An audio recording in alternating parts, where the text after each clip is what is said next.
S S ಟಿವಿಯಲ್ಲಿ ಜಾಹೀರಾತು ನೀಡಲು ಈ ನಂಬರಿಗೆ ಸಂಪರ್ಕಿಸಿ. ಡಿಸ್ಕಸ್ ಮಾಡ್ತಾ ಇದ್ರು ನನ್ನ ರಿಸಲ್ಟ್ ಬಂದಾಗ, ಅದೆಲ್ಲ ನನಗೆ ತುಂಬಾ ಬೇಜಾರಾಗತ್ತೆ. ಮತ್ತೆ ಇವತ್ತಿಗೂ ನನಗೆ, ನಿಮಗೆ ಗೊತ್ತು, ನಾನು ಇವತ್ತು ಸಪ್ರೇಟು, ನಾನು ನನ್ನ ಮಗ ಅಮ್ಮ ಎಲ್ಲ ಇದ್ದೀವಿ ಅಂತ.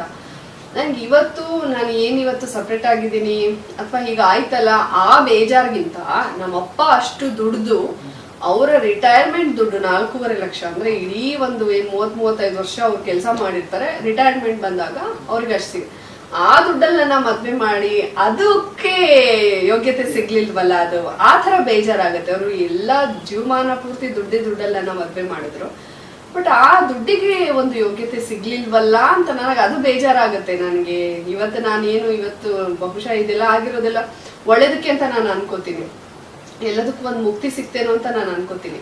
ಬಟ್ ಅದನ್ನ ನನಗೆ ತುಂಬಾ ಬೇಜಾರಾಗತ್ತೆ. ಯಾಕಂದ್ರೆ ಅವ್ರ ಸುಖ ಏನು ನೋಡ್ಲೇ ಇಲ್ಲ. ಅವ್ರು ನಮ್ಗೆ ಒಳ್ಳೆ ಸ್ಕೂಲಲ್ಲಿ ಓದಿಸಿದ್ರು, ಸೆಂಟ್ ಜೋಸೆಫ್ ಅಂತ ಒಳ್ಳೆ ಸ್ಕೂಲಲ್ಲಿ ಓದಿಸಿದ್ರು ನಮಗೆ. ಇವತ್ತು ನಾವೇನು ಇಷ್ಟು ಚೆನ್ನಾಗಿ ಕನ್ನಡ ಮಾತಾಡ್ತೀವಿ, ಈ ಕನ್ನಡದಿಂದ ನಮ್ಗೆ ಏನು ಅನ್ನ ಸಿಗ್ತಾ ಇದೆ, ಅದಕ್ಕೆ ಕಾರಣ ನಮ್ಮ ಪೇರೆಂಟ್ಸೇ ಅಲ್ವಾ. ಅದು ಏನಿದೆ, ಇವತ್ತು ನಾವ್ ಏನಿದೀವಿ ಅದಕ್ಕೆ ನಮ್ಮ ತಂದೆ ತಾಯಿನೇ ಕಾರಣ. ಹಾಗಾಗಿ ಅವ್ರ ಜೊತೆ ಇದ್ದಂಥ ಎಲ್ಲ ಕ್ಷಣಗಳು, ಅವ್ರು ನನ್ನ ಮಗನ್ನ, ಅವನು ಸಣ್ಣವನಿದ್ದ 1 ವರ್ಷ, ಅವರೇ ಎಲ್ಲ ಆಡಿಸಿ ಅವ್ರಿಗೆ ಎತ್ಕೊಂಡು ಹೋಗ್ಬಿಡೋರು, ಗ್ರಂಥನ ಎತ್ಕೊಂಡು ಅಲ್ಲಿ ಹೊರಗಡೆ ಕುತ್ಕೊಂಡು ಜನಗಳನ್ನೆಲ್ಲ ತೋರ್ಸೋರು. ಅವ್ರಿಗೆ ಕಷ್ಟ ಆದ್ರೂ ಬಿಡ್ತಾ ಇರ್ಲಿಲ್ಲ, ಅವರೇ ತಿನ್ಸೋದೆಲ್ಲ ಮಾಡ್ತಾ ಇದ್ರು. ಸೊ ಆ ನೆನಪುಗಳು ನಮ್ಗೆ ಯಾವತ್ತು 2013 ನಾವು ಅವ್ರನ್ನ ಕಳ್ಕೊಂಡಿದ್ದು ಅನ್ಸೋದೇ ಇಲ್ಲ. ಇಷ್ಟು ವರ್ಷ ಆಯ್ತು ಅನ್ಸೋದೇ ಇಲ್ಲ, ಯಾಕಂದ್ರೆ ಆ ನೆನಪು ಮಾಡ್ಕೋತಾನೆ ಇರ್ತೀವಲ್ಲ. ಸೊ ನಾವು ಆ ನೆನಪುಗಳಲ್ಲಿ ನಮ್ಮ ಹೃದಯದಲ್ಲಿ ಅವ್ರು ಯಾವತ್ತೂ ಶಾಶ್ವತವಾಗಿ ಇರ್ತಾರಲ್ಲ. ತುಂಬಾ ಇವಾಗ ಈಗ ಒಂದು 6.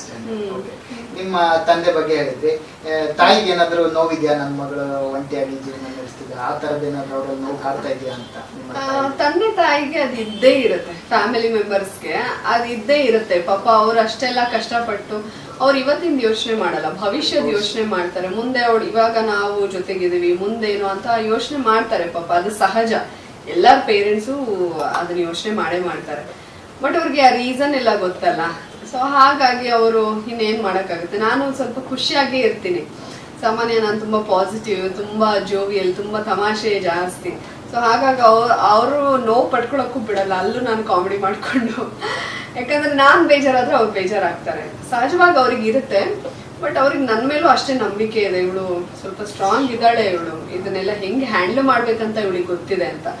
ನಾನ್ ಬೇಜಾರಾದ್ರೆ ಅವ್ರಿಗೂ ಬೇಜಾರಾಗುತ್ತೆ. ಹಾಗಾಗಿ ನಾವು ಇದನ್ನೆಲ್ಲ ಡಿಸ್ಕಸ್ ಮಾಡಿದಾಗ ಏನ್ ಮಾಡ್ಬೇಕು ಏನ್ ಮಾಡ್ಬಾರ್ದು ಆ ಥರ ಯೋಚನೆ ಮಾಡ್ತೀವಿ ಹೊರತು ಅಪ್ಸೆಟ್ ಆಗಂತೂ ಯಾರು ಕೂತಿಲ್ಲ. ಪಾಪ ಇದ್ದೇ ಇರುತ್ತೆ. ನಮ್ಮ ಅಣ್ಣ ಎಲ್ಲ ಹೇಳ್ತಾನೆ, ನಾನು ನಿದ್ದೆನೇ ಮಾಡಿಲ್ಲ 2 ದಿವಸ. ಹಾಗೆ ನಾನು ಅವನಿಗೆ ಧೈರ್ಯ ಹೇಳ್ತೀನಿ, ನೀನೇನು ತಲೆ ಕೆಡಿಸ್ಕೋಬೇಡ, ಏನ್ ಬರುತ್ತೋ ಅದನ್ನ ತಗೊಂಡ್ ಹೋಗೋಣ. ಲೈಫು ಏನ್ ನನ್ಗೆ ಒಬ್ಳಿಗೆ ಅಲ್ವಲ್ಲ ಕಷ್ಟ. ಈಗ ನಾವು ಏನ್ ಅನ್ಕೋತೀವಿ, ಅಯ್ಯೋ ಕಾಲಿಗೆ ಚಪ್ಲಿನೇ ಇಲ್ವಲ್ಲಪ್ಪ, ನಮ್ ಕಷ್ಟ ನೋಡಿ ಅಯ್ಯೋ ಕಾಲಿಗೆ ಚಪ್ಲಿಲ್ಲ ಅಂತ ಅನ್ಕೊಂಡ್ರೆ, ಕಾಲೇ ಇಲ್ದಿರೋರು ತುಂಬಾ ಜನ ಇರ್ತಾರೆ. ಸೊ ಇದು part of life, ups and downs ಇದ್ದೇ. ಯಾವ ಟೈಮಲ್ಲಿ ಏನಾಗ್ಬೇಕು ಅದು ಹಾಗೆ ಆಗುತ್ತೆ. ಬಂದಿದ್ದನ್ನೆಲ್ಲ ನಾವು ಫೇಸ್ ಮಾಡ್ಬೇಕು. ಆ ಟೈಮಲ್ಲಿ ನಾವು ಕುಗ್ಗ್ ಹೋಗ್ಬಾರ್ದು, ಇದನ್ನ ಹೆಂಗೆ ಹ್ಯಾಂಡಲ್ ಮಾಡ್ಬೇಕು, ಮುಂದೇನು ಹೇಗೆ ನಾವ್ ಇದನ್ನ ಫೇಸ್ ಮಾಡ್ಬೇಕು ಅಂತ ಅನ್ಕೋಬೇಕು ಹೊರತು ಅದೊಂದೇ ಎಂಡ್ ಅಲ್ವಲ್ಲ. ಅವರಿಂದಾನೇ ನಾವೇನು ಹುಟ್ಟಿದ್ದಲ್ಲ, ನಮ್ಮ ತಂದೆ ತಾಯಿ ನಮ್ಮನ್ನು ಹುಟ್ಟಿಸಿದ್ರು, ನಮಗೊಂದು ಭವಿಷ್ಯ ಕೊಟ್ರು. ಇದೆಲ್ಲದ್ರ ಮಧ್ಯೆ ಇದೊಂದು ಪಾರ್ಟ್ ಅಂತ ಅನ್ಕೋತೀನಿ ಹೊರತು ಏನೋ ಹಾಗೆ ಹೋಯ್ತು ಅಂತ ನಾನು ಯಾವತ್ತೂ ಅನ್ಕೊಂಡಿಲ್ಲ. ಎಸ್ಎಸ್ ಟಿವಿ, ಸಿನಿಮಾ ಜಗತ್ತಿನ ಕ್ಷಣ ಕ್ಷಣದ ಸುದ್ದಿಯೊಂದಿಗೆ.